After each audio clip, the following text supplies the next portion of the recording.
ابھی میں دیکھ رہی تھی اس بچی کو یہاں بیٹھے ہوئے، تو میں یہ سوچ رہی تھی کہ یہ اتنے غور سے مجھے بھی دیکھ رہی تھی اور سب کو دیکھ رہی تھی، تو میں یہ سوچ رہی تھی کہ اس کے بچپن کی یادیں کیا ہوں گی نا، کہ اس نے کیا دیکھا ہے.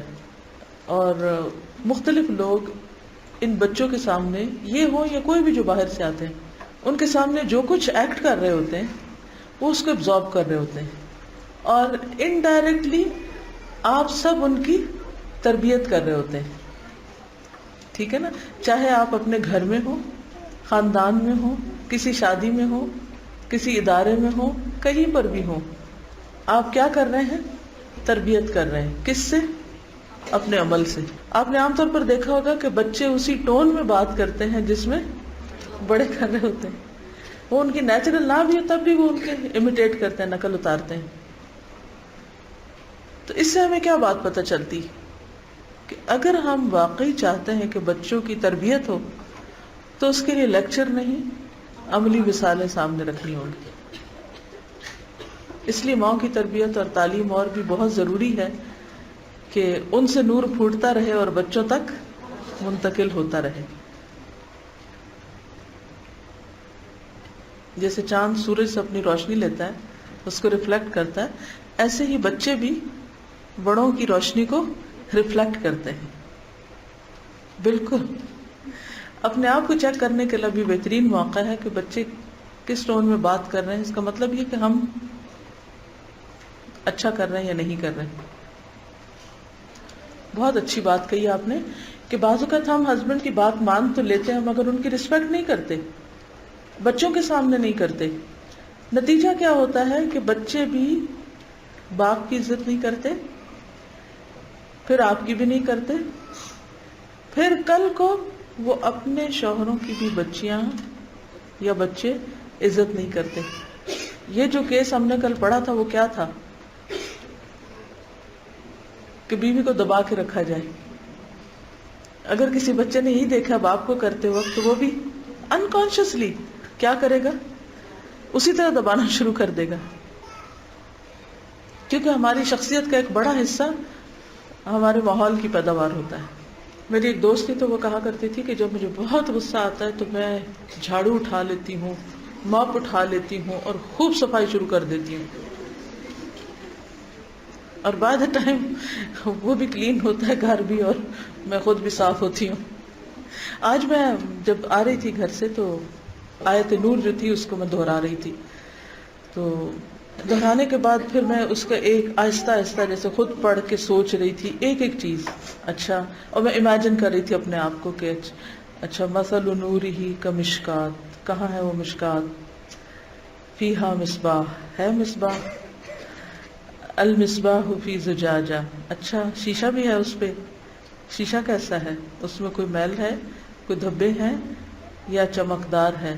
کأنہا کوکب دری، کیا واقعی میرے دل کا شیشہ کوکب دری ہے یا میں نے اپنے دل میں کسی کے بارے میں بھی کوئی نیگیٹو تھنکنگ رکھی ہوئی ہے؟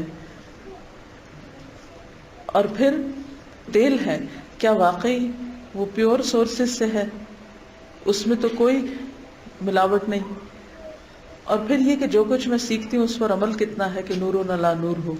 تو ایسے ہی میں اس کو سامنے رکھ کے نا تو اپنا جائزہ لے رہی تھی کہ میرا وہ مشکات کدھر ہے، نیشیا طاق کہاں ہے، سینہ ہے میرا، اور پھر مصباح چراغ، ایمان کا چراغ کتنا، آج میرے ایمان کا لیول کیا ہے، اور پھر وہ چراغ جو ہے اس کے اوپر یعنی جو دل کا آئینہ ہے وہ کس طرح کی، کہ اگر ہمارے دل میں کسی کے لیے نفرت ہوگی، کسی کے لیے بدگمانی ہوگی، کسی پہ غصہ ہوگا، کوئی فرسٹریشن ہوگی، تو کیا ہوگا؟ وہ کوکب دری نہیں ہو سکتا، ہو ہی نہیں سکتا. تو ہمیں ہر روز اپنا جائزہ لینے کی ضرورت ہے. اور پھر کیا، یعنی میک شور کہ ایوری ڈے یا کچھ سیکھیں اور سکھائیں ضرور، کچھ نہ کچھ یہ ضرور کریں، کیونکہ جب تک تیل نہیں نہ ہوگا چراغ نہیں جلے گا. جب تک آپ علم کی مجلس، علم کی صحبت یا علم کی خدمت نہیں کریں گے ون وے اور دی ادر، یا سیکھیں یا سکھائیں گے نہیں، تو کیا ہوگا؟ چراغ ٹمٹمائے گا، بجھ جائے گا. تیل کے بغیر چراغ نہیں جلتا، علم کے بغیر ایمان نہیں بڑھتا. اور پھر جب علم حاصل کر لیتے ہیں دل کو ایک قرار آتا ہے، ایک خوشی محسوس ہوتی ہے. جب لوگ آپ کو ڈرا رہے ہوتے ہیں اور آپ سکون میں ہوتے ہیں، جب لوگ فکر اور پریشانی کی باتیں کرتے ہیں آپ ایک اطمینان میں ہوتے ہیں کہ میرا رب ہے. تو ایسی صورت میں جو ایک خوشی نصیب ہوتی ہے اور جو ایک نفس مطمئنہ اندر جاگتا ہے، وہ اس کے بغیر ہو نہیں سکتا. اگر آپ یہی کمپلینٹ کرتے رہیں میرا ایمان کا لیول ڈاؤن ہے ڈاؤن ہے ڈاؤن ہے، اپنا بھی اور کیا دوسروں کو وائرس لگ جائے گا، ان کا بھی ہو جائے گا. وہیں کیونکہ جو منفی باتیں کی جاتی ہیں نا تو وہ ایئر میں جیسے گرد و غبار، آندھی آئے تو کیا ہوتا ہے ہر ایک پہ گرد، ہر چیز پہ گرد پڑ جاتی ہے. جس چیز پہ بھی ہاتھ رکھیں گے وہیں سے آپ کو رڑک آئے گی. تو ایسی باتوں سے بھی زبان کو بند رکھنا چاہیے. اگر کبھی آپ کو لیول کم محسوس ہو تو سوچیں کیا گناہ کیا ہے. یہ ہو نہیں سکتا کہ ہمارا ایمان کا لیول گناہ کے بغیر ڈاؤن ہو. اس کے پیچھے ضرور کوئی غلطی ہوتی ہے جس کو بعض اوقات ہم مانتے نہیں ہیں. اور کسی بھی غلطی کو جب تک ہم مانتے نہیں ہیں نا تو اس کا اصلاح نہیں ہوتی، علاج نہیں ہوتا. تو بہت ضروری ہے کہ ہم اپنی غلطیوں کو مانیں، اور اگر ہمیں کوئی آئینہ دکھائے تو ہم اس کو مائنڈ نہ کریں اور اصلاح کر لیں، اور اللہ تعالیٰ سے دعائیں کریں کہ یا اللہ تو مجھے میری غلطیاں دکھا. بعض اوقات اگر ہم نے کوئی جھوٹ نہیں بولا، کوئی غلط کام بظاہر ہم کہتے کیا ہی نہیں، لیکن اگر آپ نے وقت ضائع کیا ہے اپنا یا کسی اور کا، یا کم پروڈکٹیو تھے آپ، یعنی کم درجے کا کوئی کام کیا ہے جبکہ آپ اچھا اعلیٰ کر سکتے تھے، یہ سارے ریزنز ہوتے ہیں آپ کے اس لیول کو ڈاؤن کرنے کے. اور آپ چین سے بیٹھے نہ جب تک کہ وہ اوپر نہ آئے. چاہے دنیا کی کتنی بھی بڑی کوئی دولت مل جائے، کچھ بھی مل جائے، کسی چیز پر راضی نہ ہو جب تک یہاں نہیں ہے دولت. کچھ بھی قربان کرنا پڑے اس کے لیے، کچھ بھی چھوڑنا پڑے، کچھ بھی دینا پڑے، ہر قیمت کم ہے اس دل کے اطمینان کے لیے. ہر چیز کی قیمت کم. اور یہ اتنا زبردست میزان اللہ نے آپ کے اندر رکھا ہے، کسی کو بتانے کی ضرورت نہیں، خود آپ کو بتاتا ہے آپ کہاں کھڑے ہیں. تو اس لیے بہت ضروری ہے کہ ہم اپنے رب کے ساتھ اپنا معاملہ بالکل صاف شفاف رکھیں اور توبہ کرتے رہیں، معافی مانگتے رہیں، رجوع کرتے رہیں. کیونکہ اللہ کا فضل جب تک نہ ہو، ما زکا منکم من احد ابدا، اپنی قوت اور طاقت سے نہیں ہوتا، یہ اللہ ہی دلوں کو صاف کرتا ہے. اسے کوكب دری وہی بنائے گا. کوشش آپ نے کرنی. بندوں سے تو ضرور فوراً مانگنی چاہیے، جہاں غلطی کا احساس ہو مانگ لیں، کچھ نہیں جاتا، کیا فرق پڑتا ہے. اچھا ہاں جب غلطی ہو بے وجہ بھی نہیں مانگے کیونکہ دوسرے تنگ آ جائیں گے کہ بھئی مسئلہ کیا ہے. معافی اس وقت مانگے جب آپ نے کوئی غلطی کی ہو اور آپ کو احساس ہو گیا کہ غلطی کی ہے. کیونکہ بعض اوقات لوگ مجھ سے پوچھتے ہیں آپ ہم سے ناراض ہیں، اور مجھے واقعی نہیں خبر ہوتی کہ کس ناراضگی کس چیز کا نام ہے اور میں کیوں ہوں. تو اس سے مجھے بڑی سخت گھبراہٹ ہوتی ہے کہ کوئی مجھے کہ آپ ناراض ہیں، کہ میرا زندگی میں اور کوئی کام نہیں، آپ میرے بارے میں یہ توقع رکھتے ہیں کہ میں ناراض ہی رہوں گی لوگوں سے. میں کیوں ناراض ہوں؟ اس لیے جو چیز جہاں چاہیے بس وہ وہیں کریں. اور آپ دیکھیے کہ ہر چیز کی ایک ویلیو ہوتی ہے نا. مثال کے طور پر کسی انگوٹھی میں لگا ہوا جو نگ ہوتا ہے، اگر وہ یہاں لگا ہوا تو اس کی ویلیو ہے، اگر یہاں نہیں لگا ہوا اور آپ کی ڈبیا میں بند پڑا ہے تو اس کی وہ ویلیو نہیں ہے. یا ہے نہیں، قیمت تو ہے مگر وہ نہیں. یہاں آئے گا تو اس کی ویلیو بنے گی. پراپر پلیس، ہر چیز اپنی جگہ پر ہو تو اس کی ویلیو ہوتی. اسی طرح جو آپ کا مقام ہے، جو آپ کا کام ہے، جو آپ کی ذمہ داری ہے، آپ وہاں ہوں گے تو آپ کی ویلیو ہوگی. مثلا اگر آپ ماں ہیں اور آپ ذمہ داری پوری نہیں کر رہے ماں ہونے کی اور باقی سارے کام کر رہے ہیں تو آپ کی ویلیو کیا ہوگی؟ اب ایک طالب علم ہے، آپ اس کا حق ادا نہیں کر رہے طالب علم ہونے کا، اور دنیا بھر زمانے بھر کے کام کیے جا رہے ہیں، آپ کی ویلیو نہیں ہے۔ کوئی بھی چیز جب تک اپنے مقام پہ نہیں آئے گی اس کا ویلیو نہیں ہوگی۔ روپے کا نوٹ ہے تو کاغذ کا ٹکڑا ہے نا، لیکن جب اس کے اوپر وہ چھاپا لگا تو اس کاغذ کے ٹکڑے کی ویلیو ہوگی۔ اگر وہ چھاپا اس پہ نہ لگتا تو ویلیو نہیں ہوتی۔ اسی طرح اگر یہ کتاب کے اندر جو لفظ لکھے ہوئے ہیں اگر یہ نہیں لکھے جاتے تو اس کاغذ کی کوئی ویلیو نہیں تھی۔ تو اللہ نے آپ کو بہت ویلیوبل بنایا، اپنے آپ کو ضائع نہ کریں، ایسے کاموں میں مت لگائیں جس کے آپ قابل نہیں، یا جو آپ کو کرنے نہیں چاہیے، یا جو آپ کو زیب نہیں دیتے، یا جو آپ کو سوٹ نہیں کرتے۔ اپنی قیمت پہچانی اور اپنے آپ کو صرف دنیا کے بدلے مت بیچیں۔ آگے پڑھ لیتے ہیں۔ نحمده ونصلی علی رسولہ الکریم، اما بعد فاعوذ باللہ من الشیطان الرجیم، بسم اللہ الرحمن الرحیم، رب اشرح لی صدری ویسر لی امری واحلل عقدۃ من لسانی یفقہوا قولی۔ ناقابل معافی جرم، یعنی ایسا جرم جس کی معافی کوئی نہیں۔ سنن نبی داؤد میں یہ روایت ہے کہ رسول اللہ صلی اللہ علیہ وسلم نے کہا کہ خدا نے فرمایا، کبر میری چادر ہے، کبر بڑے، کبر میری چادر ہے اور عظمت میری ازار ہے۔ چادر جو اوپر اوڑی جاتی ہے اور ازار جو نیچے باندھی جاتی ہے، لباس کے لیے ہے بیسیکلی، کیونکہ لباس کسی کی پہچان ہوتی ہے۔ بس ان دونوں میں سے کسی میں جو شخص مجھ سے نزاع کرے گا، جھگڑا کرے گا، یعنی مجھ سے وہ لینا چاہے گا، کھینچنا چاہے گا، اپنی طرف کرنا چاہے گا، میں اس کو آگ میں پھینک دوں گا۔ دوسرے لفظوں میں، اگر کوئی بڑا بننا چاہے گا، تکبر اختیار کرے گا، تو پھر اس کا انجام جہنم ہے۔ تکبر کا اپوزٹ کیا ہے؟ عاجزی، تواضع، ہمبلنس۔ الکبریاء ردائی والعظمت ازاری فمن نازعنی واحد منہما قذفته فی النار، کتاب اللباس۔ اس حدیث میں تمثیل یعنی مثال کی زبان میں یہ بتایا گیا ہے کہ ہر قسم کی بڑائی اور ہر قسم کی برتری صرف ایک خدا کا حق ہے۔ جو شخص اس معاملے میں کلی یا جزئی طور پر، کلی یعنی تمام اور جزئی تھوڑا، خدا کا ہمسر بننا چاہے، وہ نہ صرف دنیا میں ذلیل ہوگا بلکہ آخرت میں اس کو شدید تر عذاب کا سامنا کرنا پڑے گا۔ اچھا، اگر آپ اس بات کو سمجھنا چاہیں تو ایک تھوڑی سی ایکٹیویٹی کیجئے۔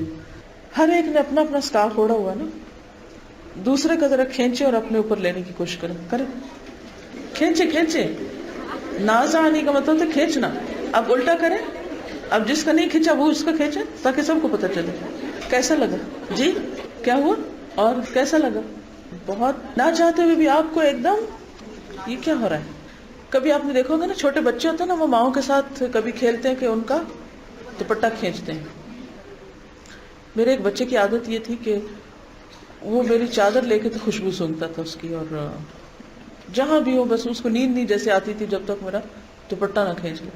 اور اتنی شدید گھبراہٹ ہوتی تھی کہ یہ میرا امتحان ہے، آزمائش ہے کہ میرا ہی دوپٹہ کھینچنا ہے۔ تو کبھی ہوتا ہے نا بچے کھیلتے کھیلتے اس میں رول ہونے لگتے ہیں اور کھینچ کے دوپٹہ لے جاتے ہیں، یا جوک میں، مذاق میں بھی کوئی ایسا کرے تو بات یہ ہے کہ انسان کا لباس انسان کی عزت کی علامت بھی ہے۔ کسی کا لباس اس کے مقام کی نشاندہی بھی کرتا ہے۔ ایک ڈاکٹر کس سے پہچانا جاتا ہے؟ ایک سپاہی کس سے پہچانا جاتا ہے؟ اسی طرح باقی لوگ بھی اپنے لباس سے پہچانے جاتے ہیں۔ تو یہاں اس سے مراد اللہ سبحانہ وتعالیٰ کا کوئی لٹرل معنوں میں لباس نہیں کہ اللہ تعالیٰ کا وہ کوئی خاص ایک لباس ہے اس کا نام، یہ مثال سے بات سمجھائی گئی۔ اور جو میں نے آپ کو ایکٹیویٹی کرائی یہ بھی صرف ایک مثال سے بات سمجھانے کی کوشش، اس کی ٹرانسلیشن نہیں ہے۔ تو بات یہ ہے کہ جو چیز جس کا حق ہے اسی کو ملنی چاہیے۔ جب کوئی کسی سے اس کا حق چھینتا ہے تو وہ بڑا ظالم ہوتا ہے. بڑا بننا صرف ایک کا حق ہے اور وہ اللہ رب العزت ہے، باقی سب چھوٹے. یا ایھا الناس انتم الفقراء الی اللہ واللہ هو الغنی الحمید. ہم سب محتاج ہیں، چاہے کوئی بادشاہ بھی ہے نا وہ بھی محتاج ہے. تو یہ کہتے ہیں کہ مثال کے طور پر خدا کی عظمت و کبریائی کا ایک پہلو یہ ہے کہ وہی عزت دینے والا ہے اور وہی ذلت دینے والا ہے. وہی کسی کو رزق دیتا ہے اور کسی کو رزق سے محروم کر دیتا ہے. اس کے سوا کسی کو یہ طاقت نہیں کہ کسی کو کچھ دے یا اس سے کوئی چیز چھین لے. کسی اور کے ہاتھ میں ہے ہی نہیں کہ کوئی آپ کو کچھ دے گا یا آپ سے کچھ لے گا. نہیں لے سکتا جب تک وہ نہ چاہے. آپ نے دیکھا ہوگا کہ وقتاً فوقتاً جیسے دنیا کے حالات مشکل ہوتے جا رہے ہیں نا، تو اکثر لوگ آ کے آپ کو کہیں گے کہ خصوصاً جب اور دینی اداروں کے ساتھ کچھ مسہیپ ہوئے ہیں تو آ کے لوگ ڈراتے ہیں کہ آپ کو پتہ ہے کہ الہدا خطرے میں ہے. کچھ لوگ ڈر کے مارے آتے نہیں ہیں یا پڑھتے نہیں ہیں یا کوئی اس طرح کی چیزیں ہوتی ہیں یا افواہیں پھیلاتے رہتے ہیں. ظاہر ہے پھر مجھ تک پہنچاتے ہیں. آپ کو معلوم ہے کہ اس وقت بڑے مشکل حالات ہو گئے ہیں اور دینی ادارے چلانا اتنا آسان نہیں ہے اور یہ تو ایسا ہے اور ویسا ہے، بڑی ڈرانے والی باتیں کرتے ہیں. تو میں اللہ سبحانہ و تعالیٰ سے یہ کہتی ہوں کہ یا اللہ، جس طرح آپ نے اپنے گھر کی حفاظت کی تھی نا، خانہ کعبہ کی، یہ بھی آپ کا گھر ہے، میرا نہیں ہے. آپ نے اس کی حفاظت کرنی، یہ آپ کے ذمہ ہے، میرا تو ہے ہی نہیں. تیرے لیے بنایا تھا، تیرے بندے آتے ہیں، تیرا کلام پڑھا جاتا ہے، تجھی سے جوڑا جاتا ہے، تو اس کی حفاظت کرے گا. یہ ڈرانے والے ڈراتے رہیں گے لیکن تیرا نام بلند رہے گا جب تک تو خود چاہے گا. بس ہمیں تو نے اس کے لیے چنا، تو ہم سے یہ سعادت نہ چھیننا.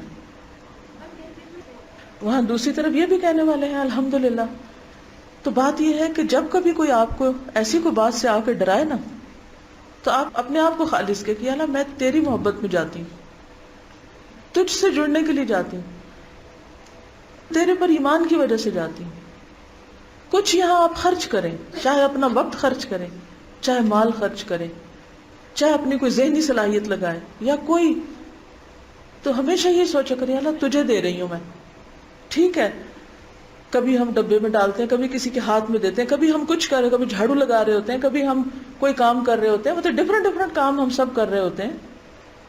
تو وہ شکل تو ان کی کچھ بھی ہوتی ہے لیکن پیچھے جذبہ ہم سب کا کیا ہونا چاہیے کہ اللہ تیرے گھر میں کر رہی ہوں اور میں اس سے بھی اچھا کروں گی جتنا میں اپنے گھر میں کرتی ہوں. کم از کم میں جتنا بھی وقت اس کے لیے لگاتی ہوں، جو کچھ بھی کرتی ہوں، تو میں ہمیشہ یہ کہتی ہوں کہ میں اپنی ذات اور اپنے گھر اور اپنے رشتہ دار اور اپنی ہر چیز سے بڑھ کر تجھے دینا چاہتی ہوں. ہے ہمارے پاس کچھ نہیں لیکن جو بھی ٹوٹا پھوٹا ہے تو یہ سب تیرا ہے. جب ابرہہ نے حملہ کیا تھا اس پر، کعبہ پر، تو کیا کہا تھا ابو طالب نے؟ وہ ان کے اونٹ لے گئے تھے نا، تو کہا کہ میرے اونٹ دے دو. کہ اونٹوں کے پیچھے ہو تو گھر اللہ کا ہے، وہ سنبھالے گا. تو بات یہ ہے کہ اللہ کا نام لے کر آئیں، اللہ ہی کی خاطر دوستی ہو، اللہ کی خاطر محبت ہو، اللہ کی خاطر ایک دوسرے پہ خرچ کرنا ہو، اللہ ہی کی خاطر ہم کچھ بھی کریں، کوئی ہمیں دیکھ رہا ہو یا نہ دیکھ رہا ہو. اگر ہم کہیں کسی دیوار پہ کوئی دھبا مٹا رہے ہو نا اور کوئی ہمیں نہیں دیکھ رہا، کوئی تعریف نہیں کر رہا، چھپ کے کوئی واش روم دھو رہے ہیں نا، یا کسی واش روم میں لا کے صابن رکھ دیا نا، کسی کو نہیں پتا اللہ کے کسی بندے کو، تو کیا کہا کرے؟ تو دیکھ رہا ہے نا، تیرے لیے کر رہی ہوں، تو دیکھ رہا ہے، تو قبول کر لے. جیسے ابراہیم اور اسماعیل علیہ السلام نے کہا تھا کہ ربنا تقبل منا انک انت السمیع العلیم. تو اللہ تعالیٰ خود ہی برکتیں ڈالے گا، خود ہی قبولیت کرے گا اور خوف کو امن سے بدل دے گا، کیونکہ سب اس کے ہاتھ میں ہے. لیکن جب ہم اس لیے یہاں آئے کہ میری بڑائی ہو جائے، میرا نام روشن ہو جائے، میری بات سب سے آگے ہو جائے، تو پھر انسان اللہ کی رحمتوں سے محروم ہو جاتا ہے. کیونکہ بڑائی صرف اللہ کے لیے، باقی سب نے زمین کے اندر اترنا ہے، کوئی کتنا بھی بڑا ہو، ہم سب نے وہاں جانا نیچے۔ اگر کسی کی عزت باقی رہنی ہے نا اور کسی کا نام باقی رہنا ہے تو صرف تقوی کی وجہ سے، اللہ کے ڈر کی وجہ سے، اللہ کی محبت کی وجہ سے۔ چاہے ہمارے پاس ڈھیروں مال ہو نا، محلات بھی ہم کھڑے کر دیں تو بھی ہمیں کوئی پوچھنے والا نہیں ہوگا۔ جب کوئی مر جاتا نا کسی بڑے محل میں تو کوئی یہ نہیں دیکھتا کہ اس چارپائی پہ پڑے ہوئے کا کیا حال ہے، وہ یہ دیکھتا کہ اس میں سے کون کون سی چیز میری ہے، میرے حصے میں کیا آنے والا ہے۔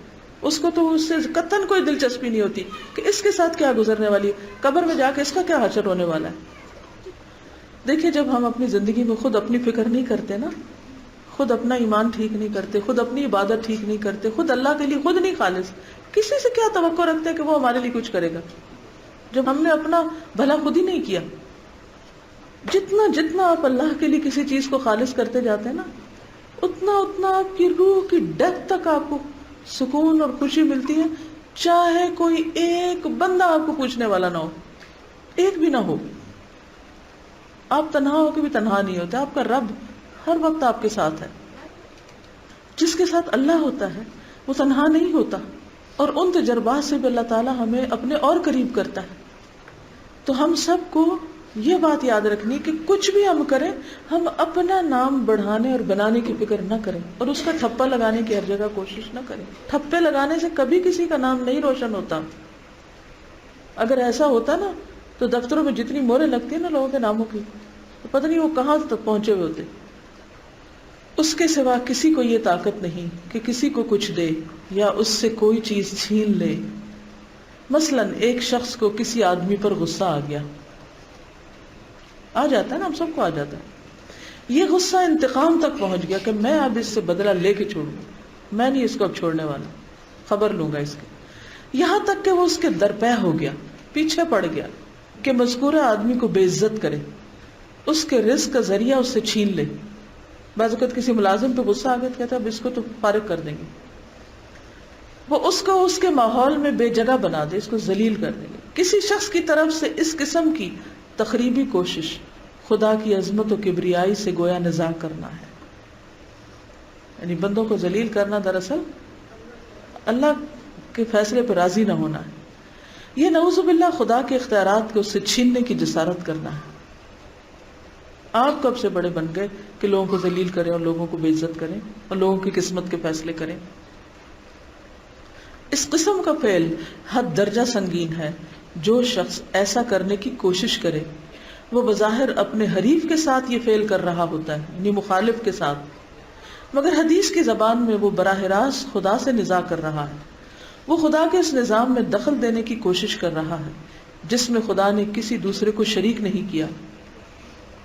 یہ اپنی نوعیت کے اعتبار سے خدا کی خدائی میں شریک ہونے کی کوشش کرنا ہے، اور خدا کی خدائی میں شریک بننے کی کوشش بلا شبہ ایک ایسا جرم ہے جو ہرگز قابل معافی نہیں۔